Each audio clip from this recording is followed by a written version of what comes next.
మన ప్రభువును ప్రియరక్షకుడైన యేసుక్రీస్తు నామములో ఈ ఆరాధనలో కూడిన మీకు అందరికీ మానకుండా దేవుని సందేశాలు వాక్యాలు యూట్యూబ్ ద్వారా ఆలకిస్తున్న మీకు అందరికీ నా హృదయపూర్వకమైన వందనములండి.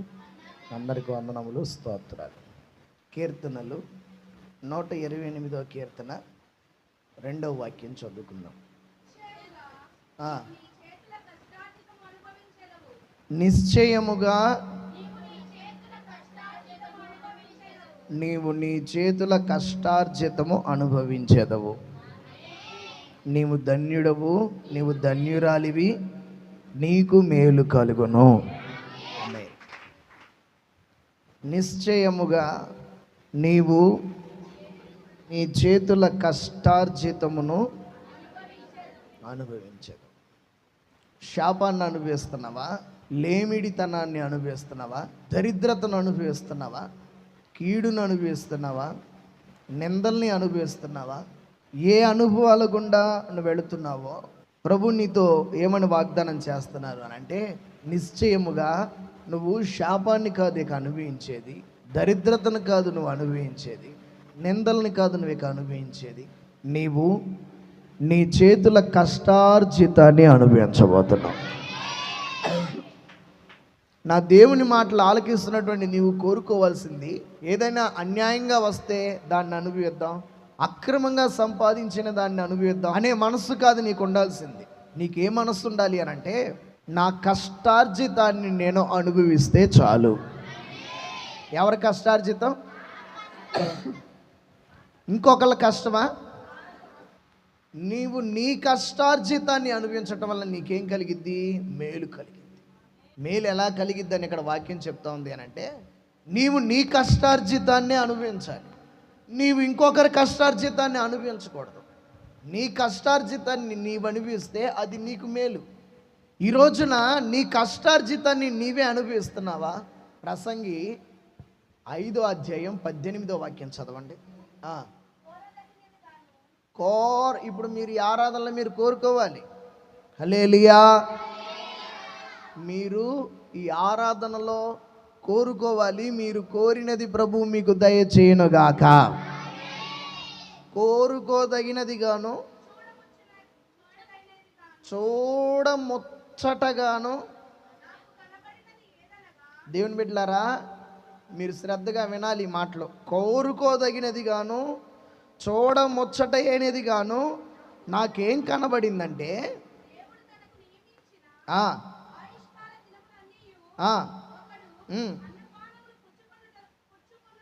అన్నపానములు పుచ్చుకొనుచు తన కష్టార్జితమంతటి వలన, చూడండి, తన కష్టార్జితం అంతటి వలన క్షేమముగా బ్రతుకుచుండుటయే ఇదే దేవుడు వానికి ఇచ్చిన భాగ్యము. కొట్టండి, గట్టిగా కొట్టండి, స్తోత్రం చెప్తా. హల్లెలూయా. గట్టిగా గంభీరంగా చెప్పండి, హల్లెలూయా. నా దేవుని బిడ్డలారా, ఈ భాగ్యం నీకుందా? నీవు దేవుని దగ్గర కోరిన కోరికలు నెరవేరుతున్నాయా? నీ కుటుంబం, నిన్ను చూసిన వాళ్ళకి, నీ కుటుంబాన్ని చూసిన వాళ్ళకి నీ కుటుంబం చూడముచ్చటగా కనబడుతుందా? నీ కుటుంబం కష్టార్జితం వల్ల ఏం కలిగిద్ది అనంటే, క్షేమము కలిగిద్ది. నీ కుటుంబంలో ఈ రోజున క్షేమం ఉందా? క్షేమం ఉందా? నువ్వు, నీ కుటుంబం, నీ ఇంటిల్లపాది అందరూ కూడా క్షేమంగా ఉన్నారా? కరువును అనుభవిస్తున్నారా? నీవు ఒక భాగ్యవంతుడిగా, నీవు ఒక భాగ్యవంతురాలిగా నీ కష్టార్జితాన్ని అనుభవిస్తున్నావా? వాక్యం చెప్తున్న మాట ఏంటి అనంటే, ప్రభు చేస్తున్న వాగ్దానం ఏంటి అనంటే, నిశ్చయముగా నీవు నీ కష్టార్జితమును అనుభవించదవు. ప్రతి ఒక్కరూ కోరుకోవలసింది, ప్రతి ఒక్కరూ ఆశించవలసింది, ఈ దినం నుంచి నువ్వు కోరుకోవలసింది, ఈ వర్తమానం వింటున్నప్పుడే నీవు ఆశించవలసింది ఏంటిది అనంటే, నేను నా కష్టార్జితాన్ని అనుభవించాలి అని కోరుకో, ముచ్చటపడు. ఎందుకని అనంటే, నీ కష్టార్జితము నీవు అనుభవిస్తావు. దేవుడు ఎందుకు వాగ్దానం చేస్తున్నాడంటే, నీ కష్టార్జితం వలన నీ కుటుంబమునకు క్షేమము కలిగిద్ది. నీ కష్టార్జితం వల్ల నీ కుటుంబానికి భాగ్యము కలిగిద్ది. భాగ్యం అంటే అదృష్టం. నీ కష్టార్జితం దోపుడు సొమ్ములాగా చిల్లు సంచులు వేసినట్లుగా అన్యాక్రాంతం అయిపోతుందా? నీ భర్త కష్టపడుతున్నాడు, ఆ కష్టం నీ చేతులకు వస్తుందా, లేకపోతే వేరొక చేతిలోకి వెళ్ళి పడుతుందా? అన్యాక్రాంతమై అన్యులు అనుభవిస్తున్నారని కష్టార్జితం. చూడముచ్చటగా నీ కుటుంబం లేదు ఈ రోజున. నీ కష్టార్జితాన్ని ఇంకొకళ్ళు అనుభవించి వాళ్ళు మేడల మీద మేడలు, బంగారు ఆభరణాలు చేయించుకుంటూ వాళ్ళు సమాజంలో బాగా ఒక స్థితిలో ఉన్నారు. నువ్వెక్కడున్నావు? ఏడున్నావు? నువ్వు కష్టపడేది నువ్వు, దాన్ని అనుభవించేది ఇంకొకళ్ళు. అందుకే ఇక్కడ వాక్యాన్ని చెప్తా ఉంది అని అంటే, దేవుడు నియమించిన ఆయుష్కాల దినములన్నీ ఏ దినములండి? చెప్పండి, నోరు తెరిచి చెప్పండి. నీ జీవితకాలం ఈ రోజు దాకా నీ ఆయుష్కాల దినముల్లో నీ కూడి ఇంకొకరు తిన్నారు, నీ కష్టం ఇంకొకళ్ళు అనుభవించారు, నీకు రావాల్సి వేరొకళ్ళు ఆక్రమించారు, అన్యాక్రాంతమైంది. ఇంకా లోతుకి వెళ్దాం, వెళ్ళే కొద్దిగా ముందుకి ఇంకా లోతుకి వెళ్దాం. ఇప్పటిదాకా ఈ దినం వరకు జరిగిన అనుభవాలు ఇవి. ఈరోజు నువ్వేం కోరుకుంటున్నావు? నిశ్చయముగా ఈ దినము మొదలుకొని ఇక మీదట నీ ఆయుష్కాల దినములన్నిటి నువ్వు కోరుకోవాల్సింది, చూడముచ్చటగా ఆశించవలసింది ఏంటిది అని అంటే, చదువునానా, అన్నపానములు పుచ్చుకొనుచు తన కష్టార్జితం అంతటి వలన క్షేమముగా బ్రతుకుచుండుటయే. ఇక్కడ రాయబడిన మాట ఏంటండి? కష్టార్జితం అంతటి వలన. నాకైనా నీకైనా మనందరికీ మన జీవిత దినములన్నిట ప్రభు క్షేమం ఇవ్వాలనుకుంటున్నాడు. మనకి క్షేమం ఎలా కలిగిద్ది అనంటే, మనకి మేలు ఎలా జరిగిద్ది అనంటే, మన కష్టార్జితము వలన మన బ్రతుకు దినములన్నిట ఇక మీదట క్షేమముగా ఉండేదముగాక, ఇక మీదట భాగ్యవంతులముగా మన ముందుముగాక. చూపించుకోండి. ఫర్ ఎగ్జాంపుల్ మీరు రాసుకున్న చీటీ అనుకోండి. అయ్యా, ఎక్కడుందయ్యా నా క్షేమం? చూడయ్యా, నా కష్టార్జితాన్ని నేను తినట్లేదయ్యా. కోర్టు కేసులకి, హాస్పిటళ్ళకి, వడ్డీలకి, వాళ్ళు వచ్చారు వీళ్ళు వచ్చారని చెప్పి వాళ్ళకి రూపాయి మిగిలింది లేదయ్యా. అన్యాక్రాంతం అయిపోతుందయ్యా. వాగ్దానం చేసావు కదా ప్రభువా, ఈ రోజు నుంచి నా జీవిత దినములన్నిట అన్నపానములు పుచ్చుకొనుచు నా కష్టార్జితం వల్ల నేను క్షేమంగా ఉండునట్లుగా నాకు భాగ్యం కలగచేయ. నోరు తెచ్చి చెప్పండి, ఏం కలగచేయాలి? ఈ నెలలోనే ఒకవేళ దేవుడు అద్భుతం చేసి ఒక్క నెలలోని అప్పులన్నీ తీరిపోయేలాగా చేయగలడు నా ప్రభు. మీరు భాగ్యవంతులయ్యేలాగా నా దేవుని భాగ్యం మిమ్మల్ని ఆలుముకొనబోతూ ఉన్నది. నా దేవుని కృప మిమ్మల్ని ఆవరించబోతూ ఉన్నది. మీరు భాగ్యవంతులవబోతున్నారు, భాగ్యవంతులవబోతున్నారు, భాగ్యవంతులవబోతున్నారు, భాగ్యవంతుడు అవబోతున్నాం, భాగ్యవంతురాలు అవబోతున్నాం. ఈ ఒక్క నెలలోనే అన్నపానములు పుచ్చుకొనుచు నీ ఆయుష్కాల దినములన్నీ క్షేమముగా ఉండేలాగా నా దేవుడు నీకు భాగ్యం కలగా చేయబోతున్నాడు. ఏదో ఏదో ఏదో ఏదో ఏదో ఏదో ఒక అద్భుతం జరగబోతుంది. నా ప్రభు ఒక అద్భుతం చేయబోతున్నాడు. నా యేసయ్య ఒక అద్భుతం చేయబోతున్నాడు. మనం భాగ్యవంతులు ఈరోజు. ఇక మీదట నీ కష్టార్జితం హాస్పిటల్లో పాలవ్వకూడదు. నీ కష్టార్జితం వడ్డీలోళ్ళ దగ్గరికి వెళ్ళకూడదు. నీ కష్టార్జితం కోర్టులకు పెట్టబడకూడదు. ఈ రోజు నుంచి ప్రతి రూపాయి నిలబడాలి. నీ రూపాయి నీకు నిలబడాలి. ఈ రోజు నుంచి ఎవరి రూపాయి అది? నీ కష్టార్జితం, నీవు కష్టపడి సంపాదించిన రూపాయి. నీ రూపాయి ఏది ఇతరుల సొమ్ము అవ్వకూడదు. నీ రూపాయిలో ఏది వడ్డీకి వెళ్ళకూడదు. రూపాయి వడ్డీకి కూడా నీ కష్టార్జితమైన నీ రూపాయి వెళ్ళడానికి వీలు లేదు. నిశ్చయముగా నీ చేతుల కష్టార్జితం నీవు అనుభవించి తీరాలి. భాగ్యవంతుడిగా నువ్వు మార్చబడాలి. అందుకే నా ప్రభు నీతో చెప్తున్నాడు, నీ చేతుల కష్టార్జితం నువ్వు అనుభవించుతావు. నీ రూపాయలతో ఇంకొక ఇల్లు కట్టుకోవటం కాదు, నీ రూపాయితో ఇంకొకళ్ళు ధనవంతులుగా మారటం కాదు, నీ రూపాయితో వేరొకళ్ళు సుఖభోగాలు అనుభవించటం కాదు. నీ రూపాయి నీ సొంత ఇల్లు కట్టబడటంలో వాడబడాలి. నీ రూపాయి నువ్వు ఆనందించేలాగా ఉపయోగపడాలి. నీ రూపాయి నీ కడుపు నిండేలాగా, నీ పిల్లల ఆకలి తీరేలాగా ఉపయోగపడాలి. అలా నా ప్రభువు చేయబోతున్నాడు. నీ ప్రార్థన ప్రభు వింటున్నాడు.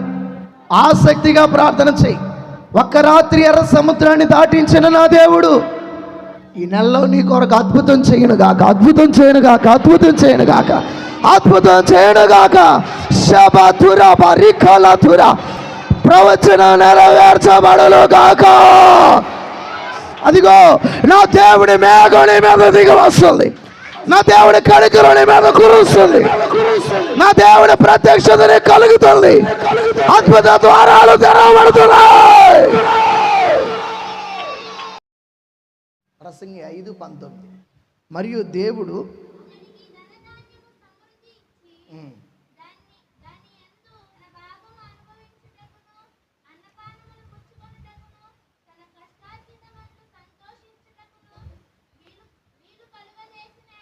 సెకండ్ పాయింట్ ఇది రాసుకోండి.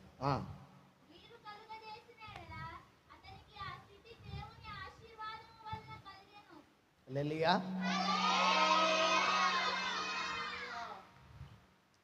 మొదటి మాట, కష్టార్జితము వలన క్షేమము కలిగింది. రెండవ మాట, కష్టార్జితము వలన సంతోషం కలిగింది, ఆశీర్వాదం కలిగింది. ప్రార్థన చేసుకోండి అని అన్నప్పుడు కొంతమంది ఏడ్చి ప్రార్థన చేసుకున్నారు.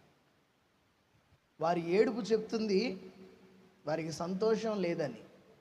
ఒక వ్యక్తి కన్నీళ్లతో యేసయ్య కాళ్ళు పట్టుకున్నాడంటే అర్థం సంతోషం కావాలని కోరుతున్నట్లు. నీ కన్నీటిని చూచి దాటిపోని నా ప్రభు, నీ కన్నీటికి కారణం నీ కష్టార్జితాన్ని నువ్వు ఈ రోజున అనుభవించలేకపోవటమే కదా.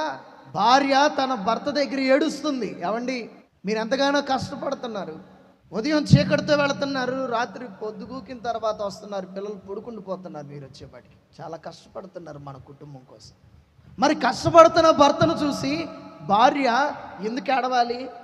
కష్టపడుతున్న భర్తను చూసి సంతోషించాలి కదా. కష్టపడనోడిని చూసి కదా ఏడవాలి. కష్టపడుతున్న భర్తను చూసి భార్య ఎందుకు ఏడుస్తుంది అని అంటే, కష్టపడుతున్నాడు కానీ రేయింబగల్లో ఆ కష్టార్జితం వల్ల సంతోషం లేదు. ఎప్పుడో ఊరు లేక ఒక మంది లెగుస్తారు, కొంతమంది అందరూ పడుకున్న తర్వాత కూడా కష్టపడుతూ ఉంటారు. అప్పుడు పనులన్నీ ఆపేసుకొని పడుకుంటారు, రెక్కలు మొక్కలు చేసుకుంటారు, ఒళ్ళు గొల్ల చేసుకుంటారు, వెట్టి చాకిరీ చేస్తారు, అలిసిపోయి సొక్కిపోయి సొమ్మసిల్లిపోయి అంతగా కష్టపడతారు. కానీ సంతోషం ఉందా అనంటే కష్టపడుతున్నారు కానీ చాలామందికి ఈ రోజున ఆ కష్టం వలన, ఆ కష్టార్జితం వలన సంతోషం లేదు, కన్నీరు వస్తుంది, కన్నీరు వస్తుంది.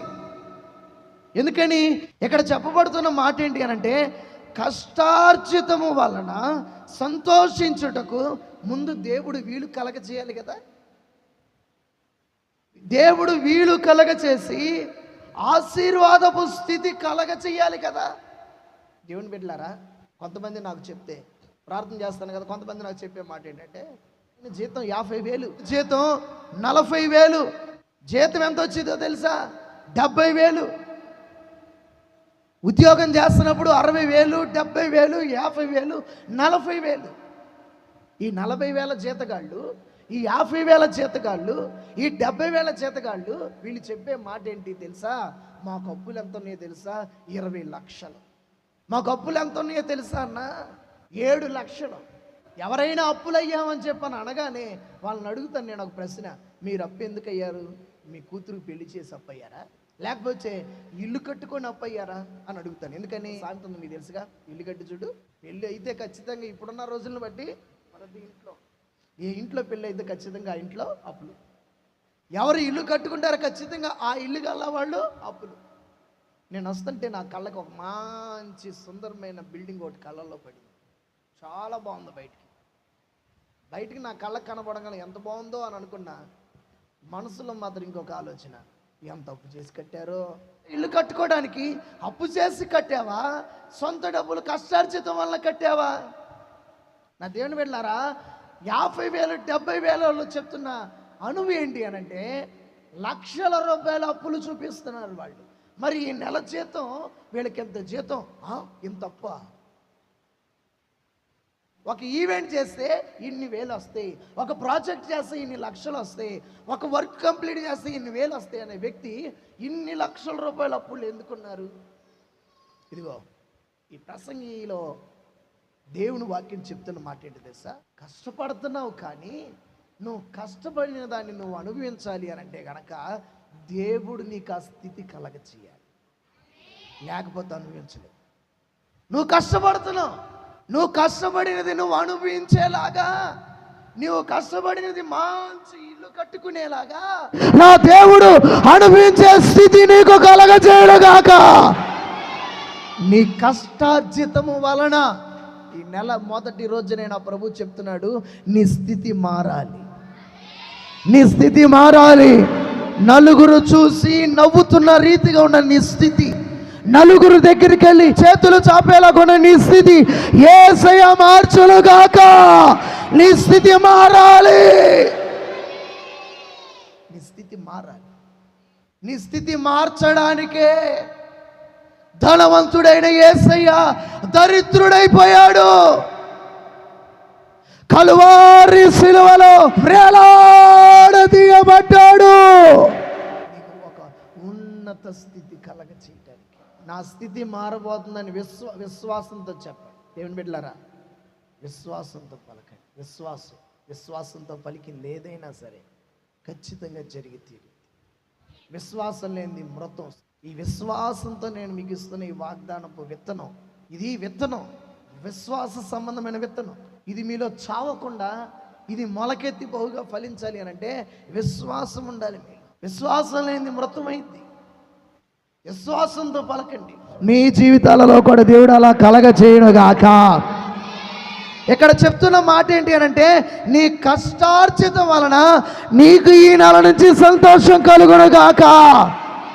సంతోషమే కాదు, నీ కష్టార్జితం వలన నీకు ఆశీర్వాదం కలుగునుగాక. ఆశీర్వాదమే కాదు, నీకు ఒక మంచి పొజిషన్ కలుగునుగాక. ఆమేన్. పొజిషన్ అంటే ఏంటి? దీపవృక్షాన్ని బంగారంతో చేయించుకొని మెడలో వేసుకొని తిరగటమా? చెప్పండి. బంగారం పెట్టుకుంటే అన్న తిడతాడు, కానీ అదే దీపవృక్షాన్ని బంగారంతో తయారు చేయించుకొని మెడలో వేయించుకుంటే అన్న ఏమండగా? ఒక మంచి స్థితి అంటే అర్థం ఏంటి అని అంటే ఇలా చాపండి, చెయ్యి చాపండి, చబరా ఈ చేతిని, ఇక్కడున్న ఈ చేతిని ఒక మంచి స్థితి అని అంటే ఇలాగ నా యేసయ్య మార్చునుగాక. చెప్పండి. ఇంకా ఎలాగే ఉన్నారు? ఇంకా ఎలాగే ఉంటారా? చెప్పండి, ఇలా చెప్పండి. హల్లెలూయా. చెప్పండి, ఎలా మార్చాలి? విశ్వాసంతో తీసుకోండి, విశ్వాసంతో తీసుకోండి. చేస్తాడు ప్రభు. మాయలోడు కాదు ఆయన. ఈరోజుకి ఈ మాట, రేపటికి ఇంకో మాట. రాజకీయ నాయకులు మాట మార్చినట్లుగా, మాట తిప్పినట్లుగా, మాట తప్పేవాడు కాదు, మాట మార్చేవాడు కాదు, మాట తిప్పేవాడు కాదు. ముందు వాగ్దానం చేసి నా దగ్గర నాకు ఇవ్వడానికి ఏం లేవని చెప్పాననేవాడు కాదు ఆయన. ఆయన వాగ్దానం చేశాడు అని అంటే ఏమండి, కొన్నిసార్లు మన భూమి మీదకి కొన్ని రాళ్ళు వస్తూ ఉంటాయి, తెలుసా మీకు? ఇదిగో ఈ నెలలో పెద్ద రాయి వచ్చి భూమిని ఢీ కొట్టబోతుంది, ఏం జరిగిందో తెలియదు అని అంటూ ఉంటారు. నేను అనుకుంటా, ఆ రాయి వచ్చేసింది, రేపు ఏదో జరగబోతుంది మన భూమి మొత్తానికి అని అంటారు. అట్లా వెళ్ళిపోయింది అని అంటారు. నాకు అప్పుడు ఎమ్మటిని ఈ వాక్యం గుర్తొస్తుంది. ఏమని? ఆ రాయి వచ్చి పడితే నిజంగానే ఈ భూమి అంతా నాశనం అయిపోతుంది. కానీ ఆ రాయి వచ్చి పన్నివ్వకుండా, మనకేం కానివ్వకుండా దేవుడు దాన్ని ఎందుకు తప్పించాడంటే ఇంకా మన జీవితంలో వాగ్దానం నెరవేర్చబడటానికే.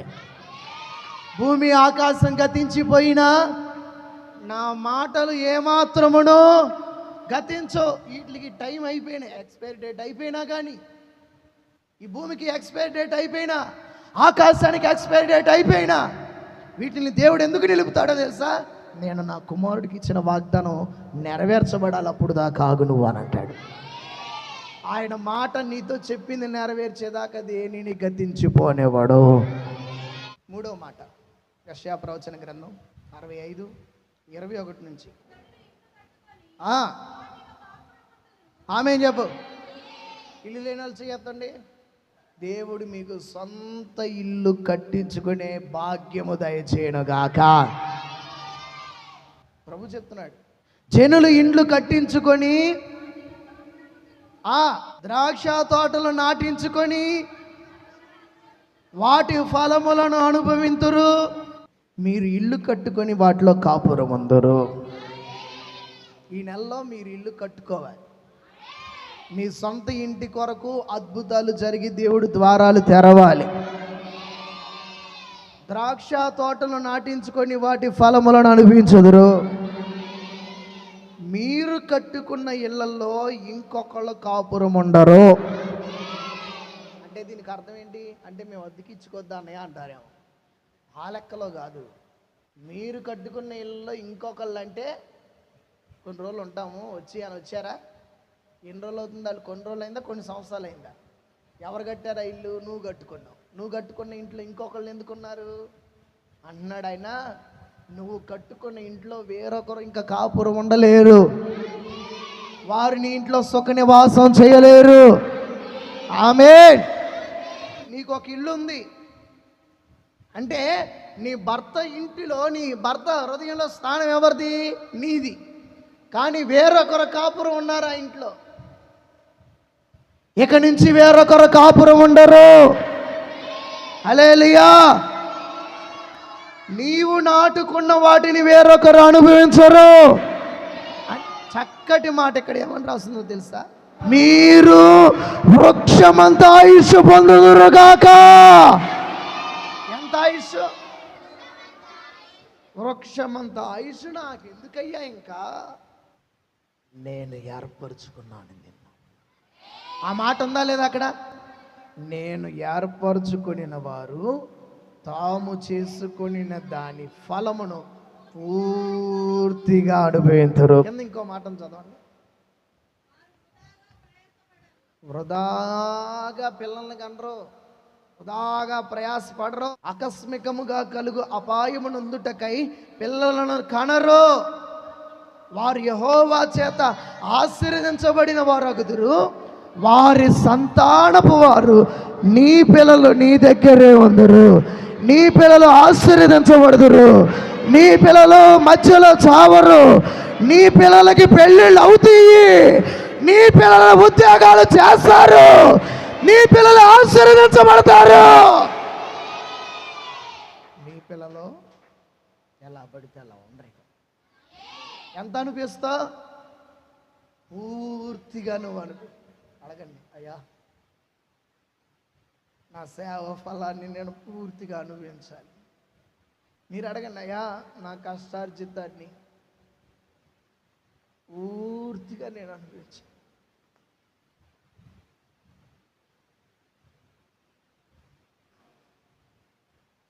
చాలామంది ట్రీట్మెంట్కి డబ్బులు పెట్టుకోవడానికి డబ్బులు లేక ప్రాణాలు వదిలేస్తారు.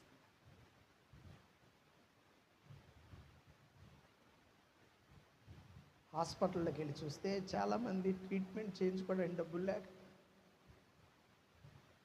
మన విశ్వాసుల్లో కూడా చాలామంది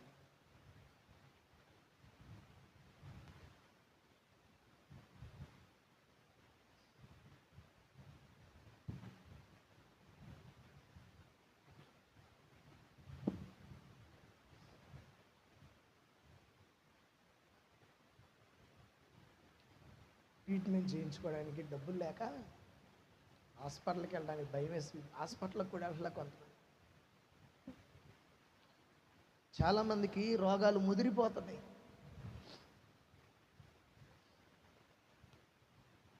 హాస్పిటల్కి వెళ్ళకపోయావమ్మా, బాగోట్లేదు కదా నీకు అని అంటే నాకు కూడా ఏం చెప్పాలో తెలియక కొంతమంది అలా గాల్లో చూస్తుంటే బాధేస్తుంది. అర్థమైపోతుంది నాకు. కనీసం కొంతమందికి ట్యాబ్లెట్లు కూడా తెచ్చుకోలేని పరిస్థితిలో ఉన్నాను. ఏదైనా సహాయం చేస్తే బాగుండు అని అనిపిస్తుంది నాకు. కానీ నాది కూడా చిన్న సేవ అవటం వల్ల అందరికీ సహాయం చేయలేకపోతున్నాను.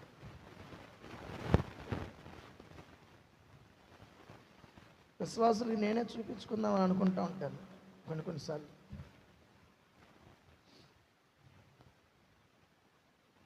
నా పిల్లలు కదా, ఇంకా నాకెవరున్నారు, నా విశ్వాసులు తీసుకెళ్ళి నేనే ట్రీట్మెంట్ చేపిద్దాంలే అని అనుకుంటున్నాను. కానీ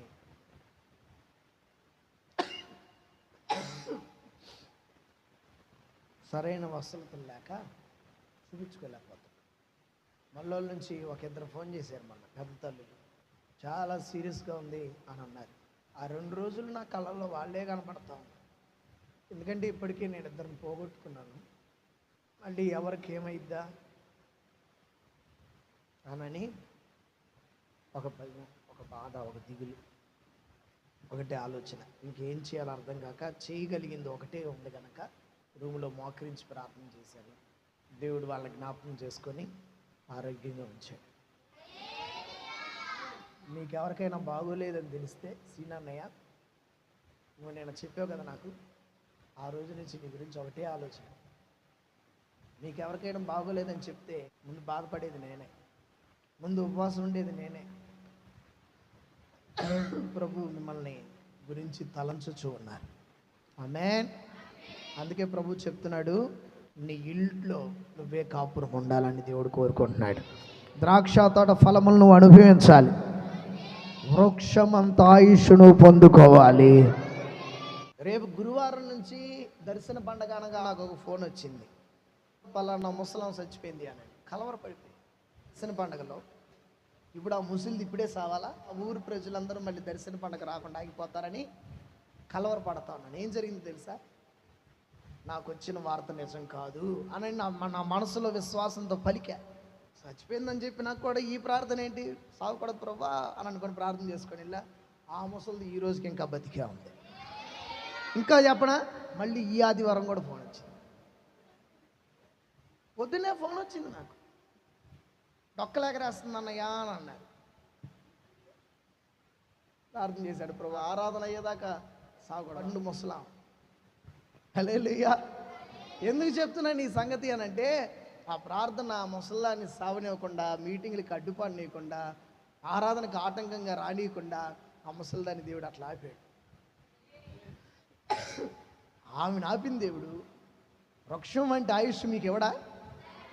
ఆమేన్. హల్లెలూయా. నా సేవ అంతా మీరు చూడాలి.